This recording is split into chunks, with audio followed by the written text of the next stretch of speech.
Today we find ourselves in a lovely little village just north of Ascot. It's called Sunning Hill. I know it quite well, and it's nice little restaurants and stuff. It's a nice place to come out for a nice meal with your significant other half. We've got a little job here to do today. Let's have a look at it, shall we? So, this lantern has been replaced. The old one had been leaking and it's caused this damage through here. So we need to remove the perished board. Now, this has been leaking for quite a while, as we can see.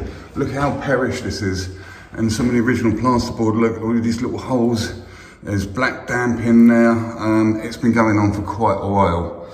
So we are going to have to remove a good chunk of this, which is quite obviously hanging down off of the joists. Okay, so let's do some detective work here. We've got a rather bizarre crack here. This room here, I believe that was the existing house. So this is all an extension. Now, I come and had a look yesterday, and this plasterboard has been screwed up. So it's not been done that long ago, and I've since learned this extension was done about 15, 16 years ago. So it's not had the old tacks in there. It's been screwed up with the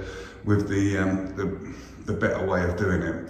The only other thing I notice here, that there's quite a strange crack there. If this is boarded, that crack is not on a joist or anything. That's breached the board. So I think what we're going to do, we're going to see if we can address that by cutting a hole in there and putting a stitch up there. I'll show you what I mean by saying a stitch a little bit later in the video. So, looking at this, if we notice here, look, there appears to be a crack in the joint. See that straight line? And that runs there, and there's also a straight crack there. Now that's giving me the idea that this is a full sheet of board, and it's gone long ways, so they should have crossed the joist. So I'm assuming now the joists are going to be going this way. Now, it doesn't look too bad back here, so hopefully I'm going to find the joist around here somewhere, and we won't have to disturb anything to do with these lights. And fortunately, the same against this Cornish cove here, sculptured cove. Hopefully we'll get back, multi-tool it, and get a nice straight edge up there. Reboard everything. We need a bit of wood to come out to the same level, so it's all nice and straight. And we need to bead up this bottom edge. And if you notice at the top here, get back up there. So the new lantern is finishing flush with this, so when we put our plasterboard over the top, it's going to be proud of this. So we need to get some stop beads on that bit of plasterboard up there to give it a nice edge that's nice and straight. So first things first, let's get down this old stuff and see what we can do with it.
Joist which is running this way, and these little things have been put up there to take the excess bit coming over onto this joist.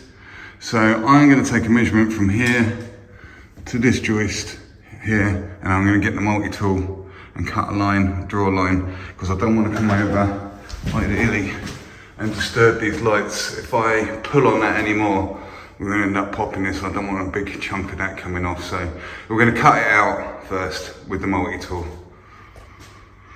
So I've got the multi-tool out with this blade on it. They come with all sorts of different blades. This is just one on there. I find it's quite handy for cutting plasterboard in a straight line. We have a joint going on now. I've started it already, but I can see exactly where the line is. I'm going to drawing the line across till we get past this damaged water area. There we go, look, there's the areas I think we're going to need to cut out. We've just marked it up there with a pen. I'm going to take the multi-tool to it and trim that out all nice and neat.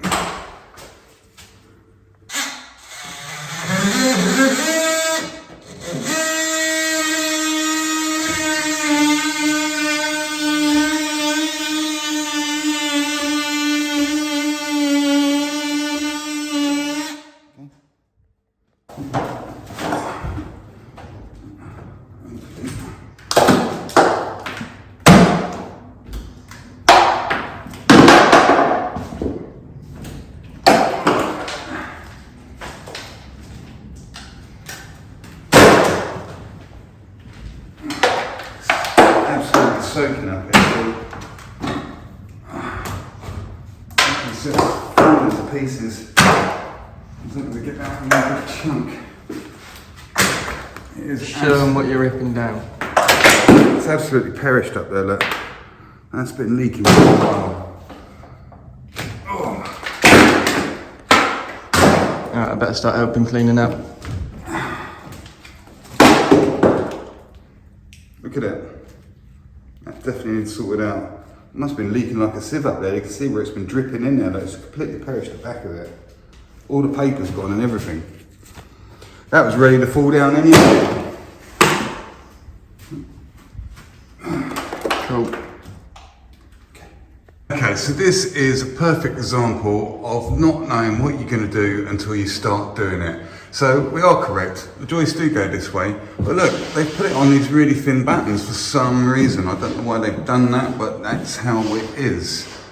Kind of creates a little bit of a problem for us because I wanted to get some fixings up here with this old board, but look, it's obviously you've got this void here.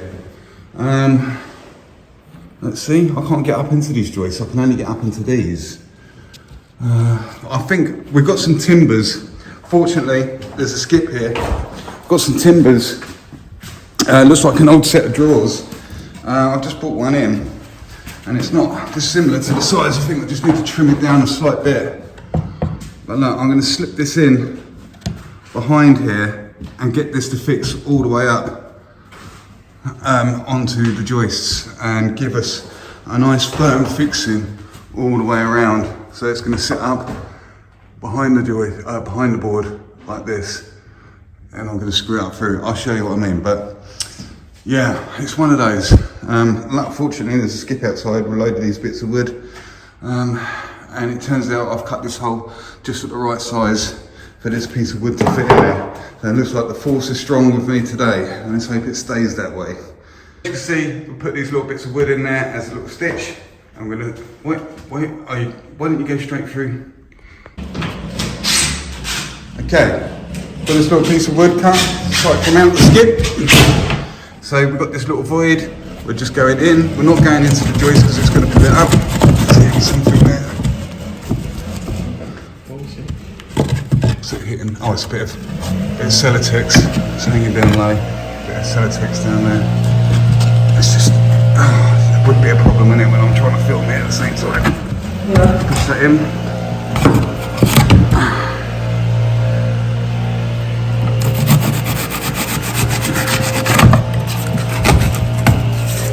A little bit of Celotex, hold that.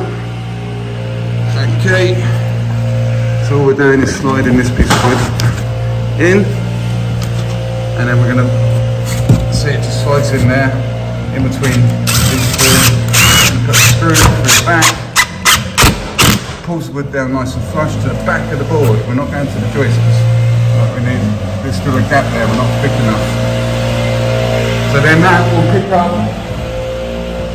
the new bit of plasterboard that's going to come up there, and hopefully that will keep the board bouncing both at the same time and prevent a crack from coming through this area. And we're going to do that all the way around in between all these gaps. I've already put one up there, I can screw it in, and across here, and then I'm going to cut out a little hole here so I can slip a piece up and stitch these two bits of board together. Okay, so we're cutting these little bits of timber, and in the little gap, the void, because we've got these little battens coming down, we've got a little bit of a void, we can't get on the joist, so we're going to put these little stitches in. In case of putting a little bit of wood up there that we've trimmed in between these two battens, and then Shay is going to put a screw, 1, 2 through here to pull it down and pin it to the back of the existing board.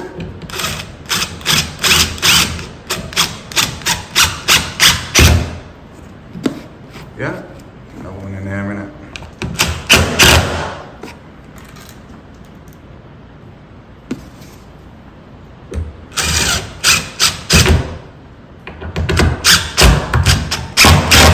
Okay, and that's our little stitch, so that's going to pick up and take up the slack from the new bit of board that's going to go up there.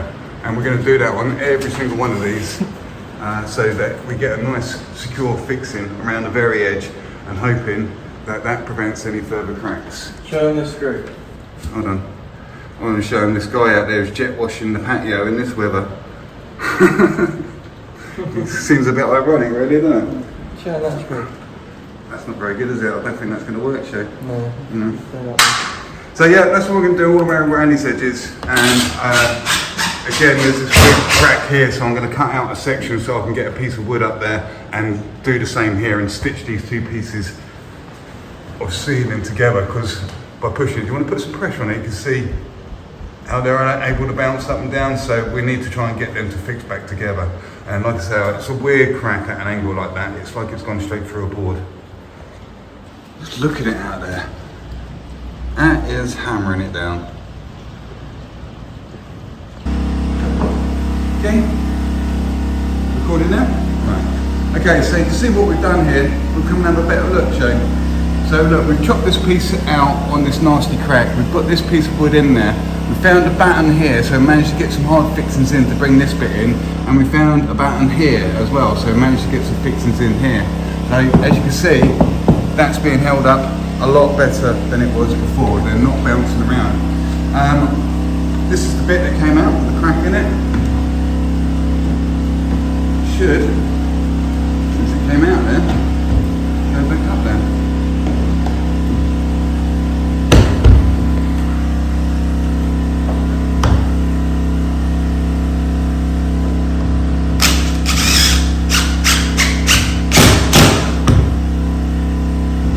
So we're just going to get some more screws in this, score it up a little bit better, and then hopefully our delivery of plasterboard will turn up and we can crack on.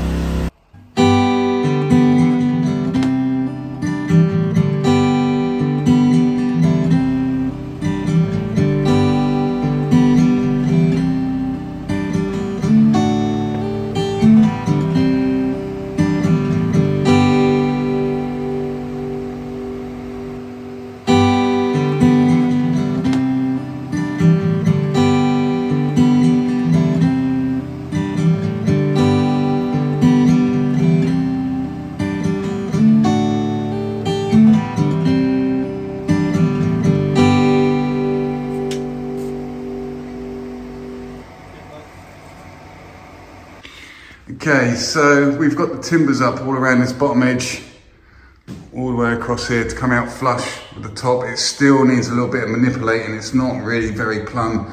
Over there it's good. Over here it's behind. It's just the way the woodwork is. As plasterers, we're going to have to shift it along, and when I put the bead up, I think maybe we might have to try to adjust it at that point. But if you notice as well, let's see, on all this existing plaster, because there's been so much work banging around up there, I've taken the time to put screws in all the existing plasterboard just around the timber frame there, just to pull it all up nice and tight to stop any cracks potentially occurring later in the day.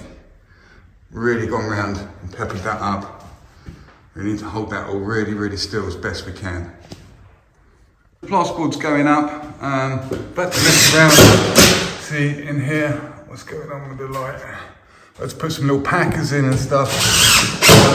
Because it wasn't very plumb and things weren't lining up, but I've had to pull it around, put in little bits and pieces to make sure it's all looking pretty good. Almost there with the plasterboard. Almost there with the plasterboard. Okay, on here I've had to put a bit of fiddly bit up there, see, just to pack it out. What we need to get it is a little bit shy because the plaster was so deep there.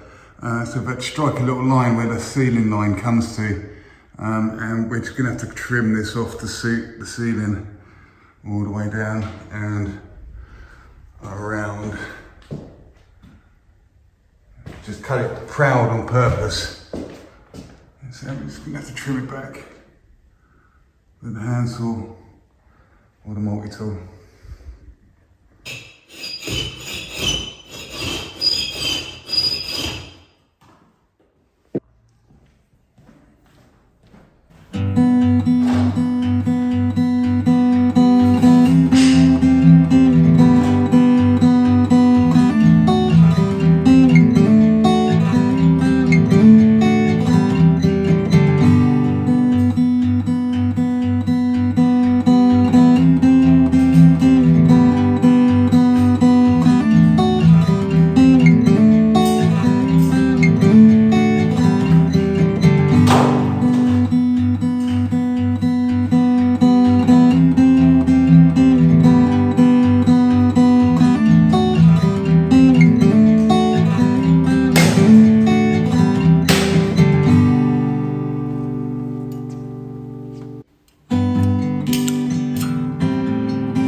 Why have you picked it up? Why don't you feed it through? I thought you were just doing a little bit for the video and then... How did you pick it up? Okay, it may be obvious to some of you, but look, we've just trimmed that bead down. Reason what is because we didn't have enough, well, we didn't have any stock beads, but we did have corner beads. And I couldn't be bothered to go and buy some, because they're bloody expensive as well. But look, we've got the beads all the way around the bottom. We need a bead to go around the top, and that's 12.5mm plasterboard. So those little bit, it's going to go up. And that's going to sit on top of the plasterboard.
So there we go, we're almost ready to start plastering. We just need to get some scrim tape around these joints. Unfortunately we've got quite a bit of dubbing out to do around where the old ceiling wasn't quite level. For some reason they've packed it right out.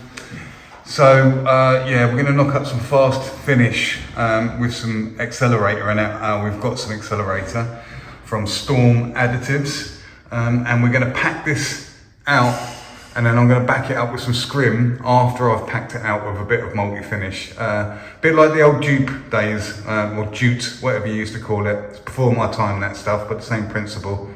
We'll get that scrim on the surface, and probably maybe not so much on the top because that's kind of got gravity resting down there, and the staples are holding it. But across the bottom, I think I'm going to get some scrims in along the beads, being sure that they're not too proud, just to double up on the stability of these beads whilst we're plastering them in.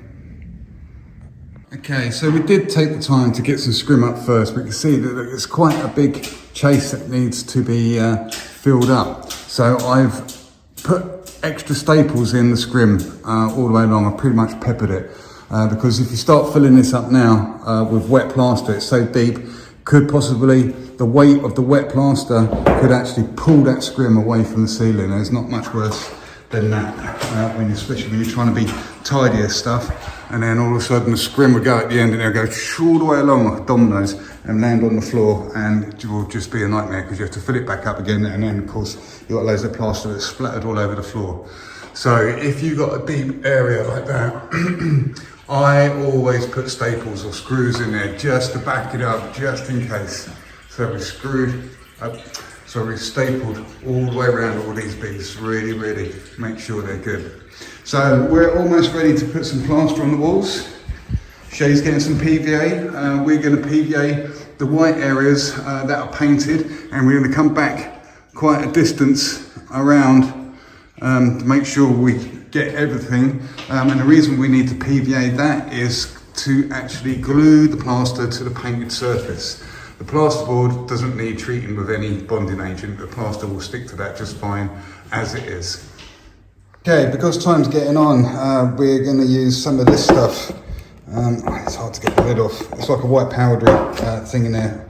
I'm going to knock up a little bit of stiff multi-finish and get it in these thick chases all around the underside of this bead.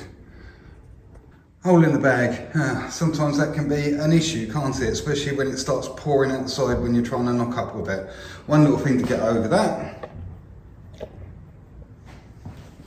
Stanley knife or dry trowel, cut into it. So you get quite close to the edges. Lift her up, and then with the edge of your hand,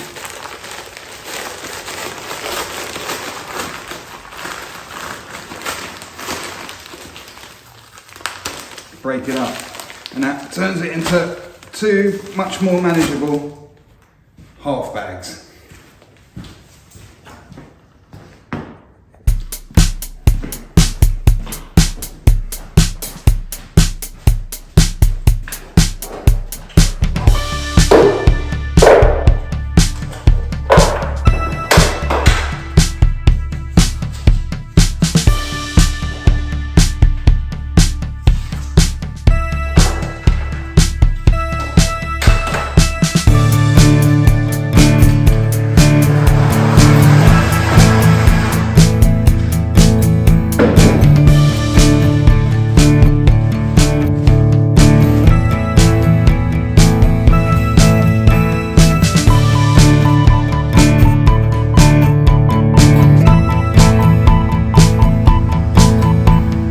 After Stoffels' severe mauling by the lions, Brian knew that he had to get his badger under control.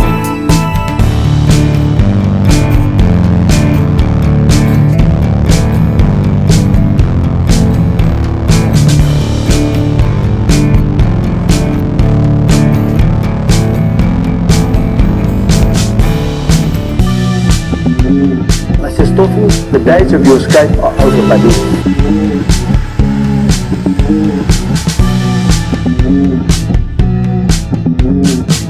That night they called me Brian Stoffels out. I said, it's impossible.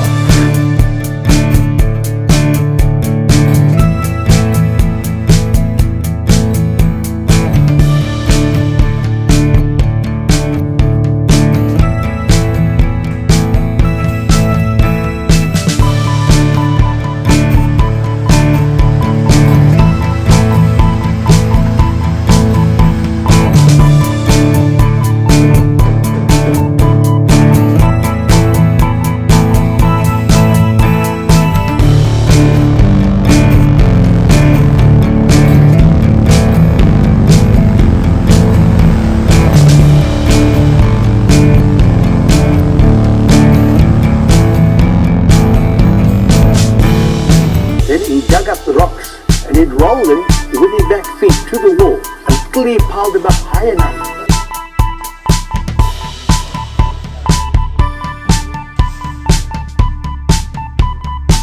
And I remember one day a keeper left the rake, then Stoffels enclosure.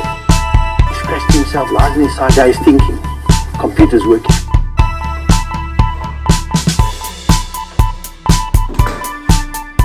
Put against the wall, climb out, and off we go. Stoffel!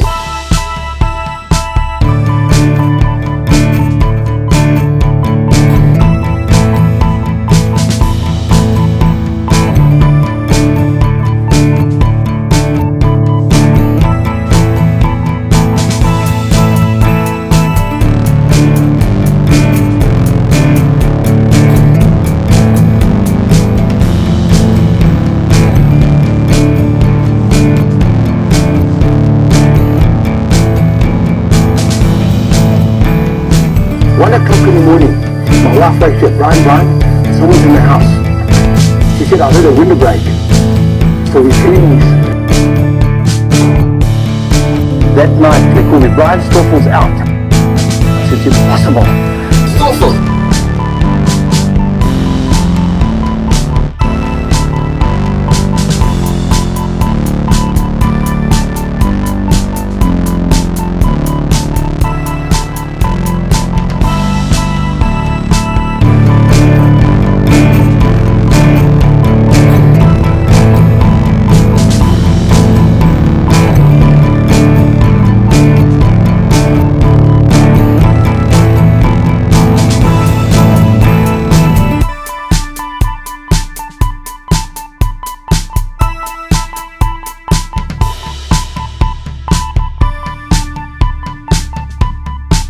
Okay, look, there's me pushing my luck. See where it tried to come away because it was so heavy? I'm really glad I put scrims in there. That's why I didn't push it into the scrim and through the scrim enough. Luckily I was standing and I was able to catch it, but yeah, I saw it go, and if that wasn't stapled up, that would have gone all the way down. So I'm going to refill it now and make sure I push that glue in better. Cool. Okay, I've just given this all a good sponge float. Look at the texture we brought up. It's like Artexing, isn't it? But we've just lightened up that top surface because we've run out of time and I need this done. One pass with the carbon steel trowel. You can see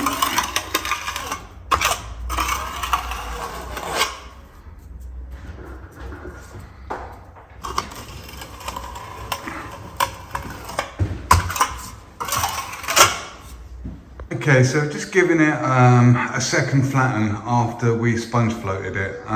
It's looking a lot better. We did get on with the sponge float really quite early, to be honest with you. Probably a little bit earlier than I would like. Now I'm using the 20-inch straight, really tough, unflexible carbon steel trowel. It's really unforgiving, but it makes you get things flat, which has been quite handy because it almost touches bead to bead there. So we've been able to get these really flat. But where I'm struggling with it, because the original plastering on this ceiling wasn't the best in the world, let's say that, shall we? And then you can see here, look, with the carbon steel, that's a ripple in the original plastering. They're trying to feather this edge out. I'm really struggling to do that because the carbon steel is just too straight, it's too strong, it's just not forgiving. So in this case, we are going to probably switch to a Rafina Superflex, the Flexi stainless steel trowels, just to get a nice edge. Normally, like I say, you can't really use those trowels because they ride over ripples, but in the sense of making this line nice, we're going to have to ride with it, and the Rafina Flex 2 is going to be flexible enough to ride with these ripples and get a nice feathered out line all the way down here. We've got to ride with it. That's all we can do. The customer only wants this patched in. So that's what we're going to do. We're going to use the benefits of the flexible trowel just to feather in that last outside edge along here, and it will just roll with the ripples that are already there. Okay, so switching to this old, dirty Rafina Flex 2 trowel, I think it's been the right way to go. Switching to it really early. This edge, I mean, look at that. You see that paint? That's a ripple from the original plastering, and it's like that. We've only got a short distance to sort these ripples out. So that flexi trowel, I think, was really a good move in an attempt to make this line along here as seamless as possible. We're having to roll with the punches on this one. We can't come out too far because we don't want to disturb the lights. It's getting there. So we are getting there. The time is just about 5 o'clock and we got out the van, well, I was here before 8 o'clock. We was advised that the plasterboard was going to be here at 8 o'clock in the morning, but it didn't turn up till 10 o'clock, so we was waiting around for quite a while. This is why this day's dragged out a little bit longer than we was hoping. Using that storm additive, the speed up stuff, it's quite strange because it feels like it's not doing anything for quite a while, but at this stage now, when it starts to pick up, it suddenly goes on you. But it gives you a good chance to get things flat and under control before it decides to really pick up. And it's going quite well, to be honest, because by the time I've got around this and given this a flatten, it's time to get underneath and giving that a flatten. And we're probably messing around and flattening it a lot more, giving it a lot more passes than we normally would do, trying to make sure everything's all nice and tidy. But then again, we've got nothing else to do, so we've got the time to be able to mess with this and make sure we're making a nice job of it with the adequate trowel movements that are necessary to ride these lumps and bumps in this original ceiling.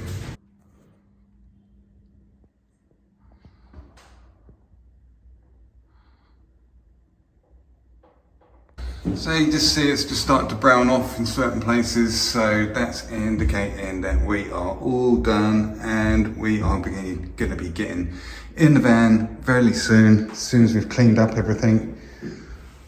All the beads are cleaned up nice. We've got a nice edge up the top. Let's just jump down off this thing. There we go. Compared to this morning, it looks much more agreeable.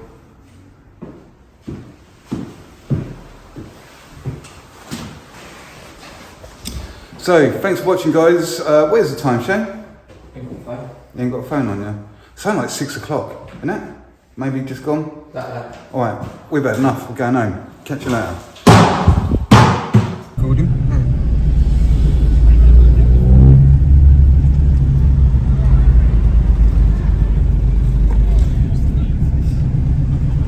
Turns out it's race day at Ascot and we're stuck in the traffic on the way home.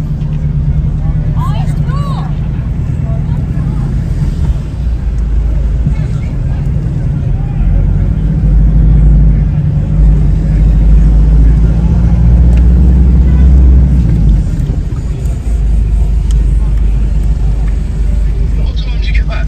Literally, mate, I'm stuck in Ascot now, like, trying to get home. What should take me about 2 minutes to get home is taking